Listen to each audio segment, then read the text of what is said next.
Olá, queridos, graça e paz, tudo bem? Que bom que você está aí, para assistir o terceiro vídeo, da série Apocalipse Now. Fique com a gente até o final, não saia daí, né? Hoje nosso estudo será, vou tentar fazer o estudo acerca dos capítulos 2 e 3, ok? Vamos fazer 2 e 3 hoje, né? E vai ser muito bom, você vai ser tremendamente abençoado. Amém? Essa é a nossa oração, né? E vamos orar antes de começar, para que o Senhor traga entendimento para nós desse livro poderoso. Amém? Senhor, nós queremos te agradecer, Pai, por mais esta oportunidade de compartilharmos da tua palavra, Senhor. Muito obrigado pelo livro do Apocalipse, essa revelação tremenda que o Senhor trouxe através do anjo à vida de João, o apóstolo, o teólogo. Pai, traga entendimento agora e conduza essa aula para que o seu nome seja glorificado através dela, através da nossa vida e seja engrandecido através de nós, em nome de Jesus. Amém. Amém. Vamos lá? Apocalipse capítulo 2. Eu vou ler rapidinho, capítulo 2 e 3, ok? E aí depois a gente vai fazer nos comentários como a gente tem feito sempre, tá? Antes de ler, eu queria só dizer que há um versículo-chave para que nós entendamos o Apocalipse. E esse versículo-chave está aqui em Apocalipse 1, versículo 19. Olha lá. Escreve as coisas que tens visto e as que são e as que depois destas hão de acontecer. Ok? Então, quando as pessoas leem o Apocalipse, né, e existem vertentes diferentes de interpretação desse livro, elas vão ter as seguintes correntes, né? A gente vai ter a seguinte corrente. Existe a corrente de que crê que o Apocalipse ele já aconteceu totalmente, ele já se cumpriu, né? Porque é uma visão de João lá de trás, então tem essas correntes que creem que já aconteceu. Existe uma corrente que crê que tudo é para o futuro, tudo é para o futuro. Existe corrente que crê que esse livro é uma loucura, que ele não deveria nem estar aqui, né? Porque a própria, como eu já falei para vocês, foi o último livro a entrar no cânon sagrado, né? E quase não entrou. Agora, qual é a nossa corrente? Pelo menos a minha corrente, né?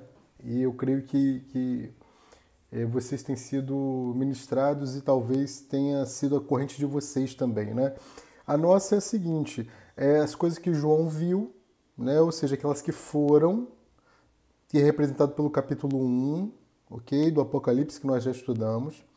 As coisas que são, ou seja, aquelas que ele vê, ok? Que são as igrejas, e aquelas que hão de vir, que no caso aí, as que são, aquelas que a gente vê a igreja, é representado pelos capítulos 2 e 3, e aquelas que hão de vir são as coisas representadas a partir do capítulo 4 até o capítulo 19, como nós já demos essa introdução aí para vocês, ok? Perceba, né, então que existem diferentes vertentes, né, no estudo do Apocalipse, mas na realidade, se nós entendermos que esse versículo 19 aqui do capítulo 1 é a chave, você vai ver coisas que escreve as coisas que tens visto, ou seja, que está vendo agora, capítulo 1. As que são, ou seja, nós somos igreja até hoje, desde a primeira igreja lá fundada em Atos, né? 2000 anos atrás, até hoje nós continuamos sendo igreja. E cada uma dessas cartas que nós vamos ver nos capítulos 2 e 3 refere-se a um período da igreja, ok? Refere-se a um período da igreja. Nós somos a igreja universal. Não estou falando da igreja universal do reino de Deus, mas estou falando da igreja universal de Cristo, ou seja, o corpo de Cristo espalhado por essa terra. E perceba que as cartas elas eram direcionadas a uma igreja local, né? Escreve a igreja de Éfeso. E na realidade a gente vai corrigir esse termo, né? Porque em algumas traduções está escrito assim, ó, escreve ao anjo da igreja de Éfeso. Não, o correto é escreve ao anjo da igreja em Éfeso. Isso vai fazer toda a diferença. Porque quando você fala de Éfeso, é uma igreja estática. Quando você fala em Éfeso, é uma igreja que está em Éfeso, mas ela não se prende a Éfeso, ok? Nesse tempo de pandemia, mais do que nunca, nós temos ouvido muito falar o quê? Ah, você é a igreja. Realmente, nós somos a igreja, isso é verdade. né? Mas Cristo, né? Cristo não está limitado à igreja que somos nós. E outra coisa, esse conceito da igreja de Cristo em casa, ele é totalmente antibíblico. Porque é na comunhão dos santos que o Senhor derrama a sua bênção. Onde estiverem dois reunidos em meu nome, ali também estaria. Certo? Então perceba, nós precisamos entender algumas coisas antes de fazer a leitura, né? Uma delas eu já falei para vocês, né? Só para introduzir, você ficar atento a algumas coisas importantíssimas aqui. A revelação de Deus é progressiva na Bíblia. Imagine que nós não tivéssemos o Novo Testamento, só tivéssemos o Antigo Testamento. Nós teríamos apenas dois tipos aqui de revelação para Deus. O Elohim e o Jeová ou Yahvé, ok?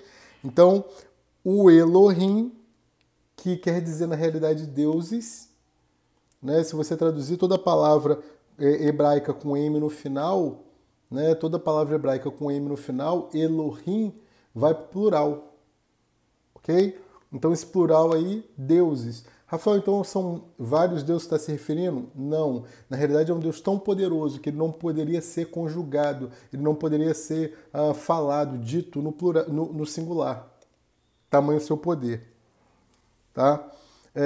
Gênesis 1:1, né? Quando fala assim, ó, Bereshit bara Elohim. Ou seja, Bereshit, no princípio, bara, criou, Elohim, Deus. Bereshit bara Elohim. No princípio criou Deus. Tá? Então veja, esse Elohim é Deus. Né? Deus através da ação da Trindade. Ou seja, por isso plural. Deus, o Espírito Santo e Jesus. Nós pensamos que Jesus não perfigura no Antigo Testamento, mas ele perfigura no Antigo Testamento. Ele é o mistério de Deus escondido desde a criação do mundo. Então, na criação do mundo, Cristo já perfigurava ali, já figurava ali, mas era um mistério escondido de Deus, ok? E foi assim por todo o Antigo Testamento. A gente vai dar detalhes maiores disso, né, no decorrer das aulas dessa série, que a gente deve ter umas 20, 21 aulas dessa série. Tá? Então, no Antigo Testamento, perceba isso é importantíssimo para a gente ter um entendimento do Apocalipse, né? E o entendimento do papel da igreja. Da igreja que não é o nosso templo, o nosso corpo, mas da igreja que é a reunião dos santos, num local. Tá? Então, no Antigo Testamento, qual é a revelação de Deus que nós temos? É o Elohim e é o Yahvé, Jeová. Né? Jeová, que é o eu sou o que sou. Né? Quando Moisés tá ali argumentando com o Senhor como ele ia falar com o faraó, Deus fala assim, diz a ele que eu sou o Yahvé, ou seja, eu sou o que sou. Tá? Então, no Antigo Testamento, a gente só tem essas duas revelações de Deus, o Elohim e o Jeová. Agora, se você vai para o Novo Testamento, né, que é a segunda fase de revelação, você tem o Deus Emanuel, ou seja, você tem Cristo. O que quer dizer Emanuel? Quer dizer o quê? Deus conosco. Agora perceba, no Antigo Testamento você não poderia nem ver Deus. Né? Moisés pediu para vê-lo e ele falou, Moisés, ninguém vai me ver e vai sair ileso. Né? Quem me vê vai morrer, quem me vê morre.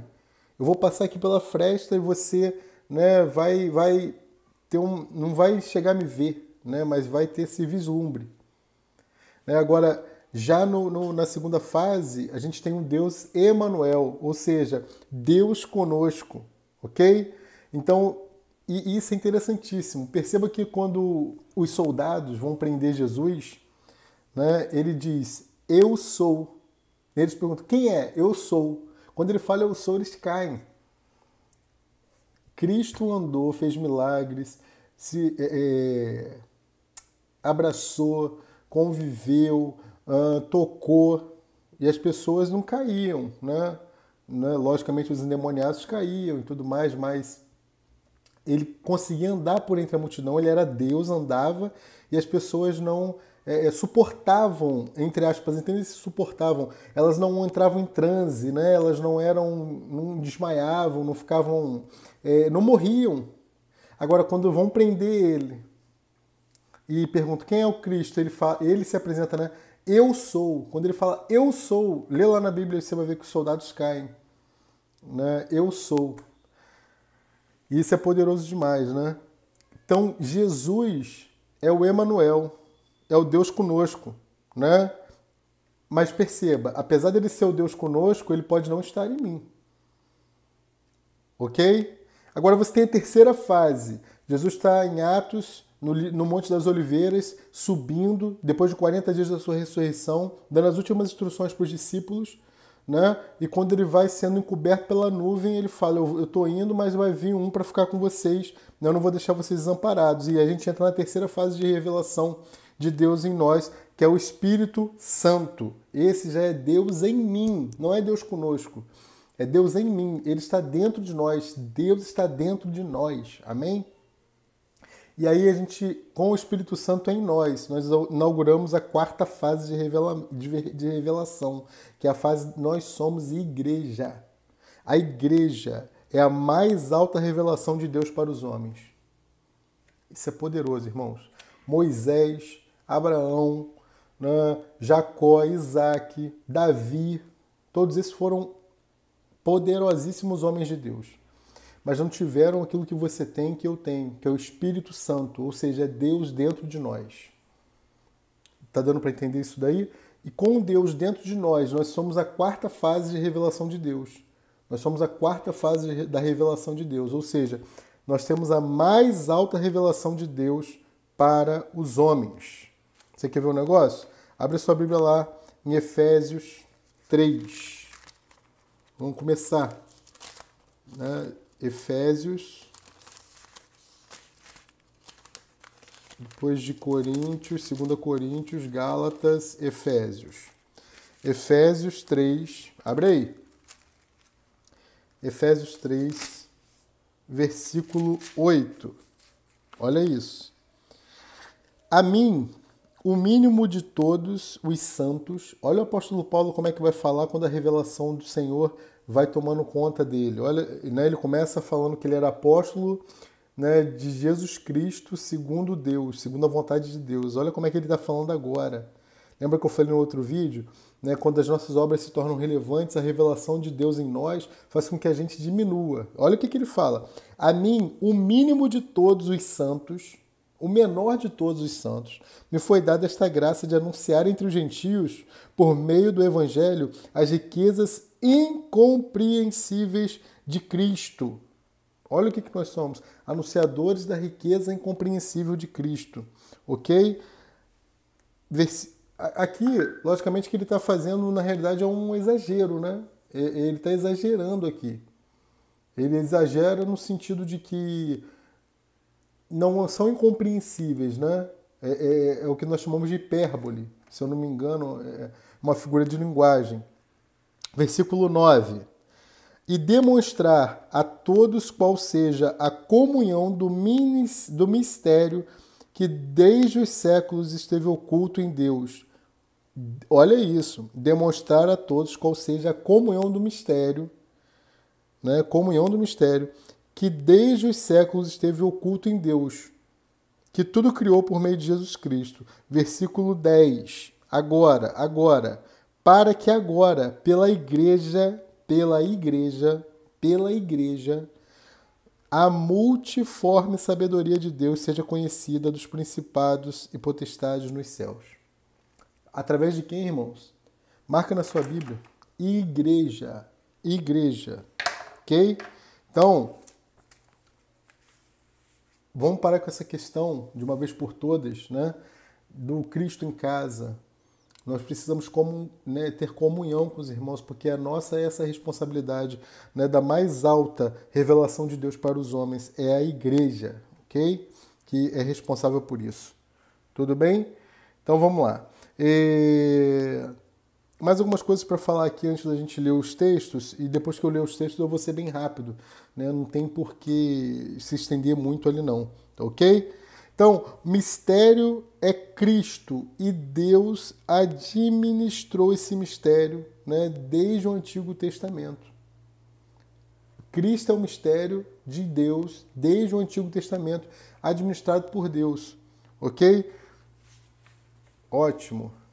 Dá uma glória a Deus aí. Okay? Então, só para a gente fazer aqui a nossa equação. Então, no primeiro momento de revelação, você tem Elohim e você tem Yahvé. Antigo Testamento. Era um Deus que ele respondia às orações de quem ele queria responder. Né? Ele não respondia às orações de todos. Ele escolhia orações para serem respondidas. Você tem o Emanuel no Novo Testamento, Deus conosco. A partir do Deus conosco, Deus não escolhe mais orações a serem respondidas. Através de Jesus Cristo, ele responde todas as orações. Então, se você orar, você vai ter resposta. Amém? Você tem a terceira fase de revelação, que é o Espírito Santo que habita em nós.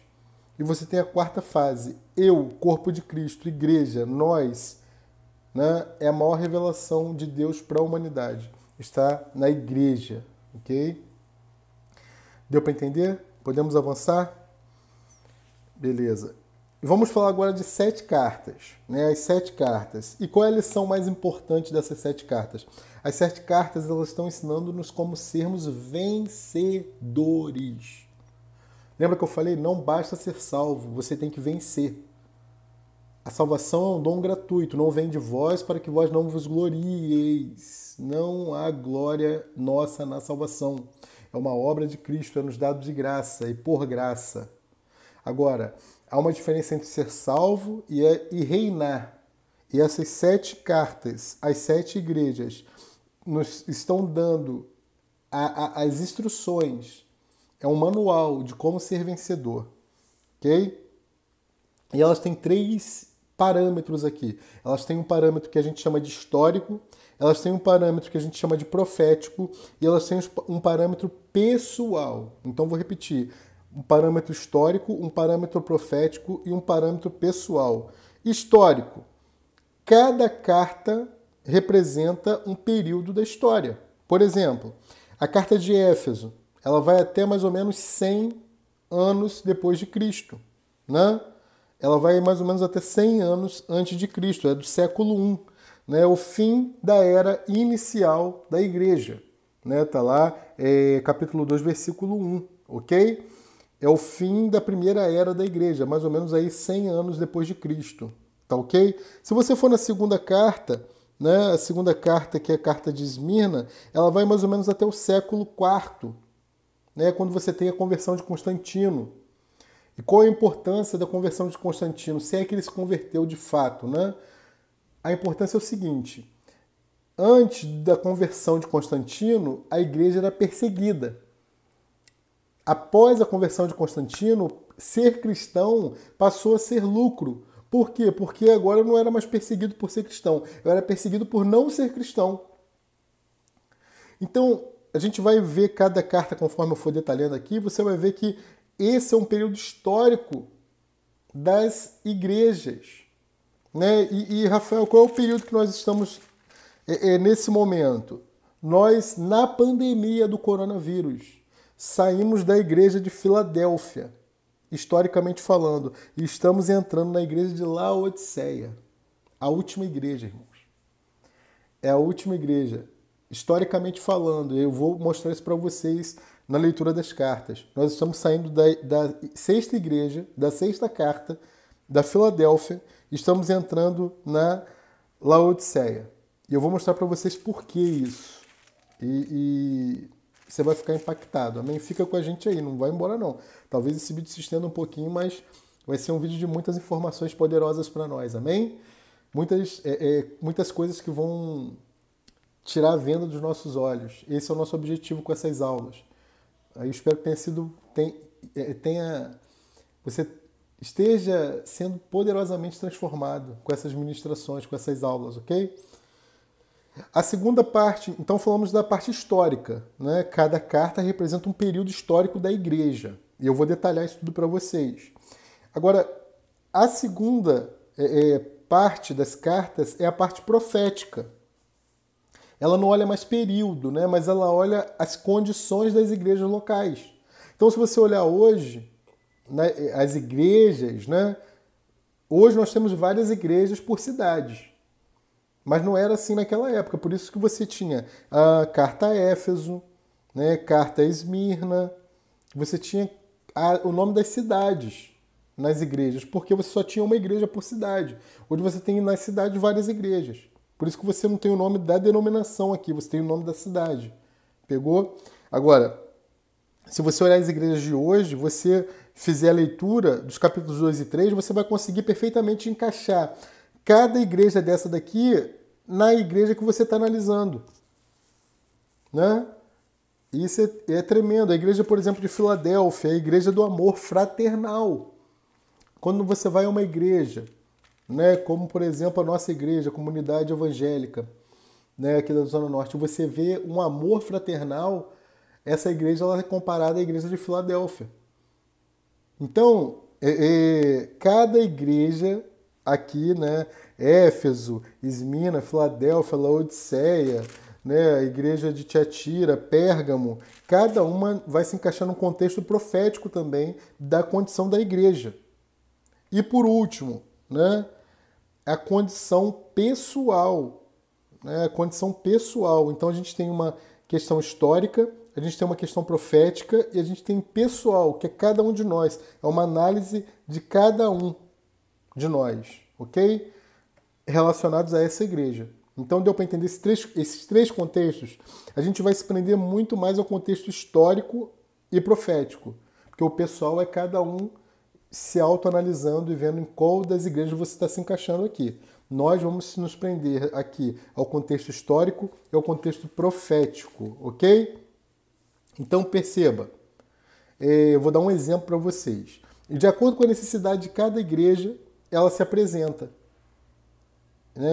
Deus vai se apresentar através do Senhor Jesus de acordo com a necessidade de cada igreja. Ele se apresenta de acordo com a necessidade de cada igreja. Por exemplo, Éfeso. Vamos ver Éfeso. Vamos começar.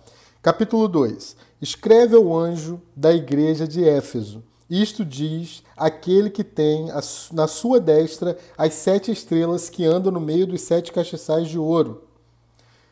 Olha como ele se apresenta. Você percebe que para cada igreja ele vai se apresentar de uma maneira.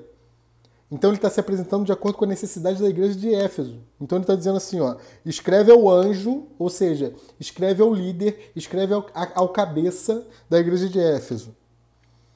Isto diz aquele que tem na sua destra, ou seja, não é, eu falei isso para vocês já, não é só na mão direita, mas é sobre o seu domínio. O Senhor Jesus tem o domínio das igrejas e do cabeça da igreja. Se a sua igreja não é dominada pelo Senhor Jesus, salta fora, vai embora, corre, ok? Isto diz aquele que tem na sua destra as 7 estrelas, ou seja, tem na sua destra os 7 líderes, os 7 cabeças das igrejas, que andam no meio dos castiçais de ouro. Olha o que ele vai dizer agora. Conheça as tuas obras, o teu trabalho, a tua paciência, e que não podes sofrer os maus. E puseste à prova os que dizem ser apóstolos e não são, e tu achaste mentirosos. A igreja de Éfeso, ela colocou à prova, não foi o irmão novo convertido que chegou na igreja agora, não. A igreja colocava à prova os apóstolos, que dizem e não são. E sofreste e tem paciência e trabalhaste pelo meu nome e não te cansaste. Tenho, porém, contra ti que deixaste o primeiro amor. Lembra-te, pois, de onde caíste, e arrepende-te e pratica as primeiras obras. Quando não, brevemente, a te virei e tirarei o seu lugar, o teu castiçal, se não te arrependeres, perdão. Tens, porém, isto, que odeias as obras dos nicolaítas, as quais eu também odeio. Quem tem ouvidos, ouça o que o Espírito diz às igrejas. Ao que vencer, dar-lhe-ei de comer da árvore da vida que está no meio do paraíso de Deus. Alguns detalhes aqui, irmãos, alguns detalhes. Vou tentar ser o mais breve possível, mas não vai dar. Essa aula vai se estender, tá? E fica comigo. Perceba. Primeira coisa que eu quero destacar. Lembra depois de onde caístes. Isso aqui é interessantíssimo. Lembra depois de onde caístes. Esse de onde não pode nos dar uma ideia de fixo, de lugar, de lugar que está caído. Não. As situações que tu caíste. Ou seja, é mais ou menos isso aqui, ó. Lembra que você orava, lembra que você jejuava, lembra que você entregava o dízimo, lembra que você ofertava, lembra que você cuidava dos pobres, das viúvas. Lembra do primeiro amor, lembra de onde você caíste e retorna e volta a fazer as primeiras obras. Ou seja, as obras de quando você tinha esse fervor, essa oração fervente, incessante. Lembra-te e volta, arrepende-te, ok? Senão, brevemente virei a ti virei, tirarei do seu lugar o teu castiçal. Tirarei do seu lugar o seu castiçal. Ok? Versículo 7. Quem tem ouvidos, ouça o que o Espírito diz às igrejas. Ao que vencer, dar-lhe-ei de comer da árvore da vida que está no meio do jardim. Né? Está no meio do jardim, no meio do paraíso de Deus. Perceba que esse é o que vencer, está falando exatamente dos crentes vencedores. Porque só o vencedor, durante o milênio, vai comer dessa árvore da vida. Só o vencedor, durante o milênio, vai comer da árvore da vida. Durante o milênio, irmãos, vai haver a cidade chamada Nova Jerusalém. Essa cidade chamada Nova Jerusalém, ela vai ficar durante 1000 anos no alto, no céu, em cima da Jerusalém atual. Por que essa Nova Jerusalém não vai vir à Terra antes do final do milênio? Porque a Terra, desde Adão, a Terra ela está como? Amaldiçoada. Então essa Nova Jerusalém, ela não vai poder vir para a Terra antes. Então, se você ler o livro de Isaías, né, você vai ver que lá em Isaías ele fala das janelas da Nova Jerusalém e os santos, os vencedores, eles vão entrar e sair da cidade por essas janelas. Irmão, é muita revelação, é um negócio poderoso demais. Então, ao que vencer é o vencedor, né? O vencedor, o crente vencedor. Rafael, e os não vencedores vão estar na terra. Durante o milênio, vão estar na terra. Na grande tribulação, vão ficar também, não serão arrebatados no rapto, chamado rapto, para estarem nas bodas com o Cordeiro durante 7 anos. Ok? E durante todo o milênio, enquanto os vencedores vão governar com Cristo, a gente vai ver isso daqui a pouco, aquele crente que for só salvo e não for vencedor, ele vai ficar sofrendo na grande tribulação as perseguições, né, sofrendo na tribulação, tendo sua cabeça cortada e vai se tornar vencedor por isso, por não negar a Cristo, né, e ter sua cabeça decapitada. Tudo isso está na Bíblia, a gente vai ler, mas não vamos avançar tanto agora. Ok? Continuando. Então a Nova Jerusalém ela vai ficar voando 1000 anos. Ok? É o que nós chamamos de parausia da Cidade Santa. Parausia da Cidade Santa. Depois você pode pesquisar aí no YouTube ou no Google, bota aí parausia da Cidade Santa e você vai ter isso aí explicado melhor. Né? Também está lá no livro de Isaías. Ok? Então deu para entender essa primeira questão aí de Éfeso, né? Ele vê o que ela está perdendo, né? Então ele vai falar assim, eu tenho as 7 estrelas, ou seja, eu tenho os pastores na minha mão. E ele está dizendo, eu não perdi o controle, eu estou sob o controle desses pastores, ok? E ele passeia no centro, ele passeia no meio, ou seja, Cristo está no meio da igreja, ele está no centro, ok? Bom, vamos lá, continuando. Segunda carta à igreja de Esmirna. Esse período histórico, né, ele vai, como eu falei, até o século IV, né, até a conversão de Constantino. Então, olha aí, versículo 8, capítulo 2. E ao anjo da igreja em Esmirna escreve, isto diz o primeiro e o último, que foi morto e reviveu. Primeiro e último que foi morto e reviveu. Conheço as tuas obras, e tribulação e pobreza, mas tu és rico, e a blasfêmia dos que se dizem judeus e não são, mas são a sinagoga de Satanás.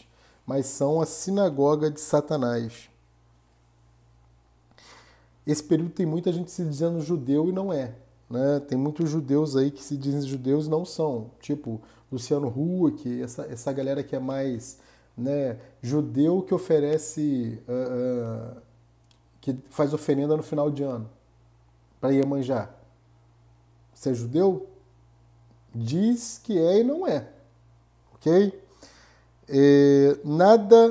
Versículo 10: Nada temas das coisas que hás de padecer. Eis que o diabo lançará alguns de vós na prisão, para que sejais tentados, e tereis uma tribulação de 10 dias. Ser fiel até a morte, e dar-te-ei a coroa da vida.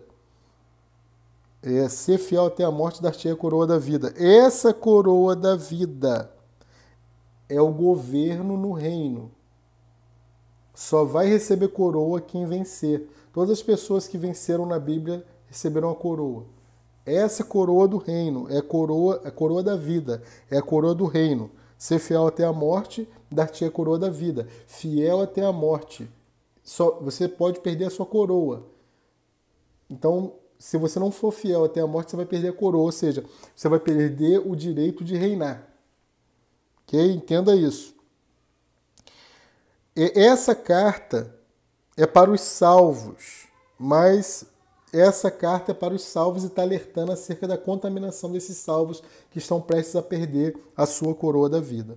Okay? Versículo 11. Quem tem ouvidos ouça o que o Espírito diz às igrejas. O que vencer não receberá o dano da segunda morte, ou seja, não receberá a disciplina no milênio. Esse é o dano da segunda morte. Não receberá a disciplina no milênio de Cristo. Ok? Versículo 12. E é o anjo da igreja de Pérgamo. Agora, então, estamos entrando na igreja de Pérgamo.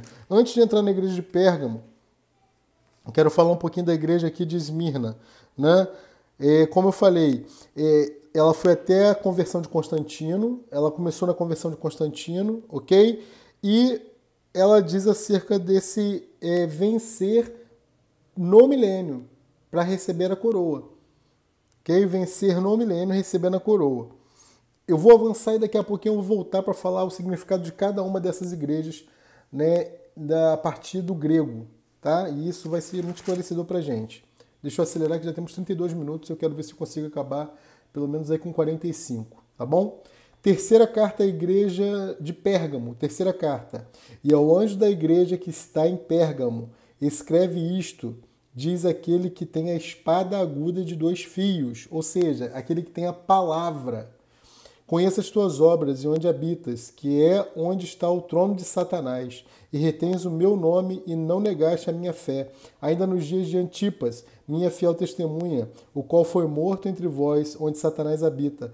Mas algumas poucas coisas tenho contra ti, porque tens lá o que segue a doutrina de Balaão, o qual ensinava Balaque a lançar tropeços diante dos filhos de Israel, para que comessem dos sacrifícios da idolatria e fornicassem. Assim tens também os que retêm a doutrina dos nicolaítas, o que eu odeio. Arrepende-te, pois, quando não, em breve virei a ti contra eles, batalharei com a espada da minha boca. Perceba, a espada da minha boca é a palavra. Batalha está relacionada à palavra. O anjo, né, Jacó batalhando. As pessoas pensam que é brigando. Irmão, o anjo tocou no final a coxa de Jacó. E ele mancou pelo resto da vida. Você imagina se essa batalha tivesse sido tipo UFC. Quando a Bíblia fala em batalha, está falando de batalhas, palavras, argumentações, batalhas argumentativas, ok? Na maioria das vezes essas batalhas são batalhas espirituais, ok? Versículo 15. Assim tens também, né, os que retêm a doutrina de nicolaítas que eu odeio, arrepende depois, quando não, em breve virei a ti e contra eles batalharei com a espada da minha boca. 17. Quem tem ouvidos ouça o que o Espírito diz às igrejas. Ao que vencer, darei de comer do maná escondido, ou seja, o alimento eterno. Né? Quando o Senhor mandava o maná para o povo no deserto, esse maná ele era recolhido e só durava um dia. Né? Eles não podiam guardar para o dia seguinte, porque eles viviam na total dependência do Senhor. Né? Eles só podiam guardar na véspera do sábado. E aí guardava para um dia, porque não tinha colheita do maná no sábado, né, que era o dia de descanso, ok? Mas perceba que há um maná que eles colocaram dentro da Arca da Aliança, do tabernáculo. E esse maná é o chamado maná dos céus, é o alimento eterno. Né? Esse maná que o Senhor está prometendo aqui. Okay? Quem tem ouvidos, ouça o que o Espírito diz às igrejas. O que vencer, darei de comer o maná escondido e dar-lhe-ei uma pedra branca. Essa pedra branca, né? Na pedra um novo nome escrito, o qual ninguém conhece, senão aquele que o recebe. Esse é o novo nome, e essa pedra branca é o que vai nos dar acesso à Nova Jerusalém, que vai ficar no céu durante o milênio. Ok? Então perceba, essa igreja de Pérgamo aqui, ela estava casada com o mundo. E ela vai até a era papal, tá? Que é o século, mais ou menos ali, o século VI. Ela vai, a duração dela histórica é até o século VI, que é a era papal, né? Onde são instituídos os papas ali. Tá? Vamos lá, quarta carta, a igreja de Tiatira.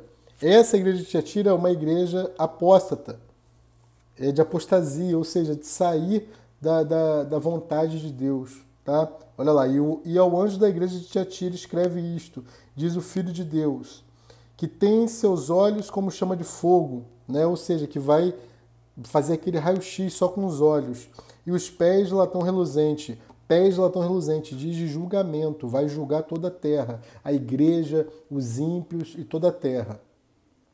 Eu conheço as tuas obras e amor e serviço e fé e a tua paciência, e que as tuas últimas obras são mais do que as primeiras, mas algumas poucas coisas tenho contra ti, que deixas Jezabel, mulher que se diz profetiza, ensinar e enganar. Aqui tem um detalhe, Jezabel é uma doutrina, perceba, Jezabel ensinar, ensino é doutrina. Então Jezabel não é um espírito, é uma doutrina que entra nas igrejas. É a doutrina de Jezabel, né, que ensina e engana os meus servos para que forniquem e comam do sacrifício da idolatria. E dei-lhe tempo para que se arrependesse da sua fornicação e não se arrependeu. Eis que porei numa cama e sobre os que adulteram com ela haverá grande tribulação, se não se arrependerem das suas obras. Perceba, aqui está falando de obra, não de salvação, tá? E destruirei com morte os seus filhos, e toda a sua igreja, e todas as suas igrejas saberão que eu sou aquele que sonda as entranhas e os corações. E darei a cada um de vós segundo as vossas obras. Mas eu vos digo a vós, e aos restantes que estão em Tiatira, a todos quantos não têm esta doutrina e não conheceram, como dizem as profundezas de Satanás, que outra carga vos não porei. Mas o que tendes retenho até que eu venha, retende-o até que eu venha. E ao que vencer e guardar até o fim as minhas obras, eu lhe darei poder sobre as nações. Esse cara aqui que vai governar com vara de ferro. E esse cara que é o vencedor que vai governar com vara de ferro, né? Durante 1000 anos. Apocalipse 24, né? Pega essa referência aí. Apocalipse 24. E com vara de ferro as regerá e serão quebradas como vasos de olheiro, como também recebi de meu Pai. E dar-lhes-ei a estrela da manhã, ou seja, a estrela da manhã refere-se ao rapto. Dar-lhe-eis a estrela da manhã. Quem tem ouvidos, ouça o que o Espírito diz à igreja. Okay? Capítulo 3, vamos acabar. Quinta carta à igreja de Sardes. Sardes prefigura a reforma protestante. Né? Ali, ela prefigura a reforma protestante, 1600 ali, mais ou menos, né? Chegando 1600. E ao anjo da igreja que está em Sardes, escreve isto, diz o que tem os 7 Espíritos de Deus e as 7 estrelas. Conheça as tuas obras, que tens nome de que vives e está morto. Sê vigilante, confirma os restantes que estão para morrer, porque não achei as tuas obras perfeitas diante de Deus. Lembra-te, pois, do que tens recebido e ouvido, e guarda-o, e arrepende-te, e se não vigiares, virei sobre ti como um ladrão, e não saberás que horas a ti virei. Cristo vem como ladrão para arrebatar a igreja, ninguém sabe a hora, ok? Mas também tem em Sardes algumas poucas pessoas que não contaminaram suas vestes, e comigo andarão vestidas de branco.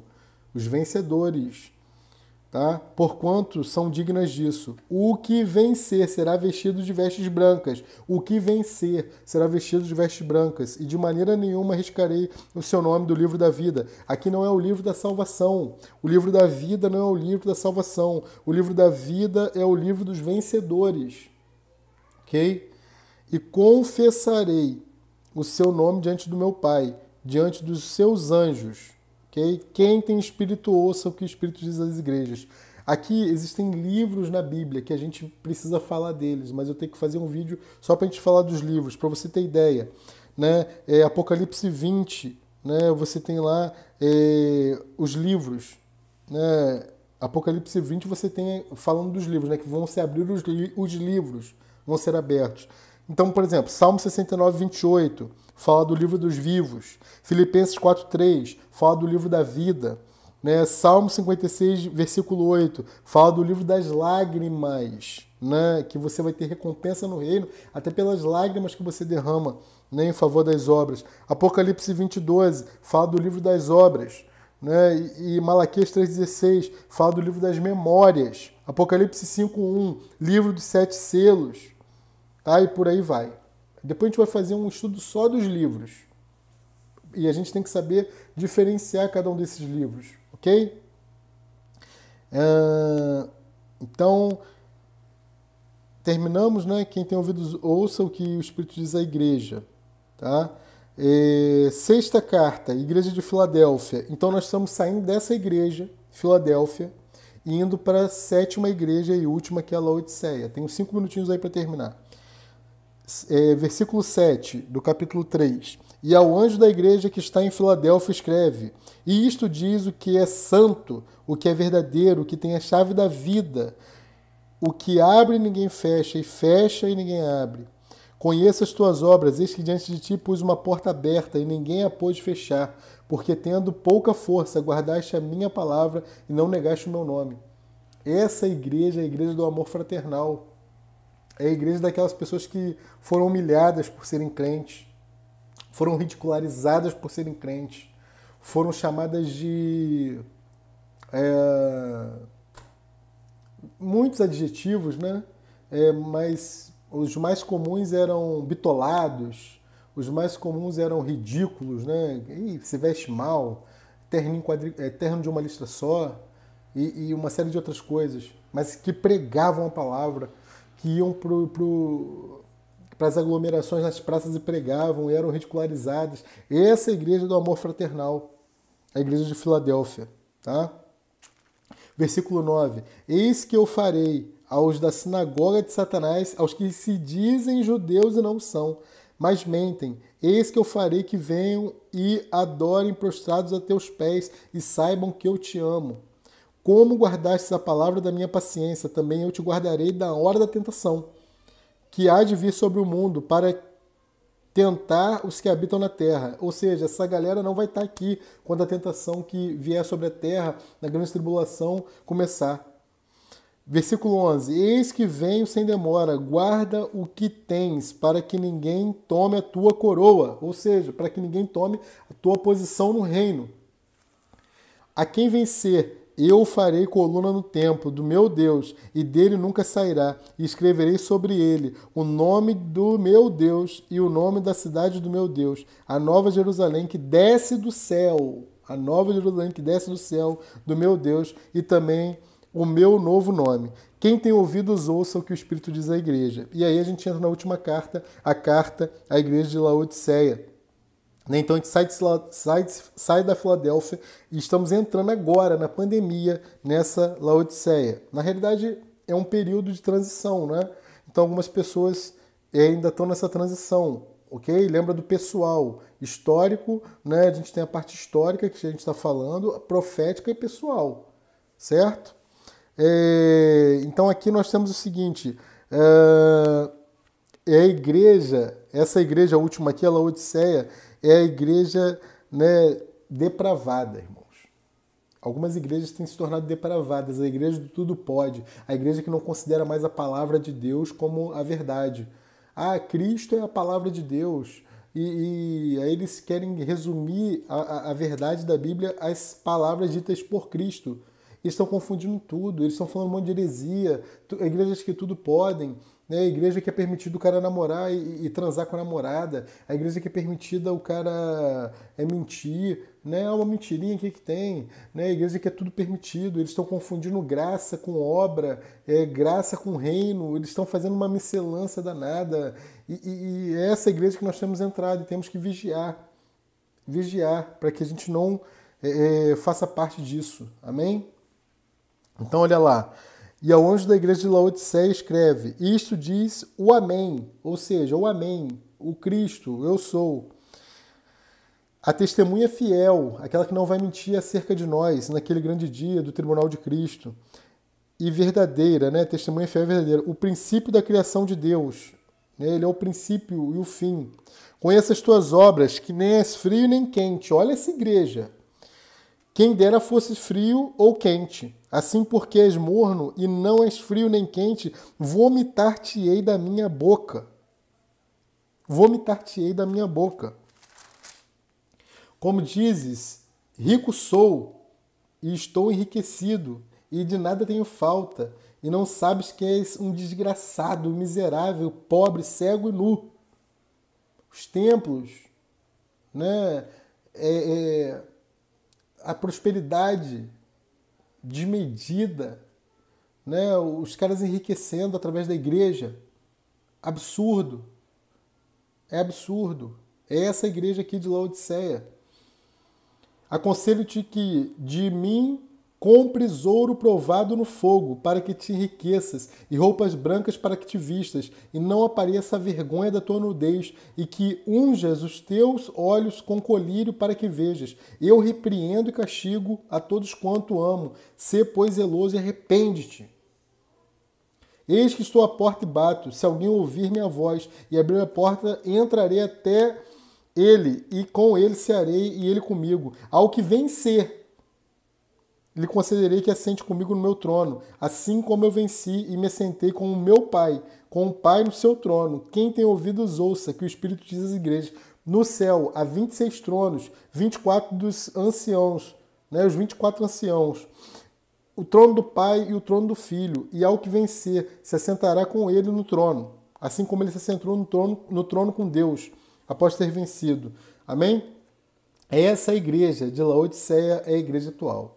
Agora, para finalizando, eu vou dar os nomes de cada igreja, seu significado grego. Isso vai ser muito esclarecedor para nós. Nós encerramos a nossa aula. Tinha algumas coisas mais para falar aqui, mas o vídeo vai ficar muito extenso se eu falar tudo. Então, no próximo vídeo, na terça, eu vou fazer a retomada um pouquinho do assunto antes de entrarmos no capítulo 4. Ok? E vai ser poderoso. O capítulo 4 não é tão grande, é um capítulo menorzinho. Vai dar para a gente fazer a retomada de alguns desses assuntos que eu preciso falar e falarmos do capítulo 4. Amém? Rapidinho. Olha isso, anota aí. Igreja de Éfeso. Éfeso quer dizer desejável. Desejável. Né? Porque tinha obra, tinha trabalho. A obra que é feita com Cristo. Mas o trabalho que é feito por nós mesmos, sem a presença dele, não vai ser reconhecido. Então precisamos fazer obra de acordo com a vontade de Deus, amém? Ok? E perceba, essa igreja é desejável porque tudo ela colocava à prova. A palavra que a gente recebe, a gente tem que colocar à prova. Essa palavra está na Bíblia, essa é a igreja desejável, ok? Esmirna quer dizer mirra, sofrimento, perseguição, ok? Foi uma igreja ali perseguida, até a conversão de Constantino, era uma igreja perseguida. Quando o imperador se converte, ela deixa de ser perseguida. Mas Esmirna foi a igreja de sofrimento, de perseguição dos cristãos. Okay? Pérgamo quer dizer casamento. Era uma igreja casada com o mundo. Por isso que o Senhor vem com a espada. Vem com a palavra. Okay? Tiatira era uma igreja de sacrifícios. Ou seja, sacrifício aromático. Né? Era uma igreja de sacrifícios incessantes. Como a igreja católica, por exemplo, né? Apóstata. Okay? Ela é cheia de sacrifícios, porque ela crê que o sacrifício de Jesus termina na missa. Okay? E a gente sabe que não é por aí. Tá? Igreja de Sardes é a igreja remanescente, é a igreja da reforma protestante. É a igreja que rompe com tudo isso. e é o remanescente. Tá? Igreja de Filadélfia é a igreja do amor fraternal, é a igreja da restauração do amor, século lá 19, século 20 lá na Inglaterra. Tá?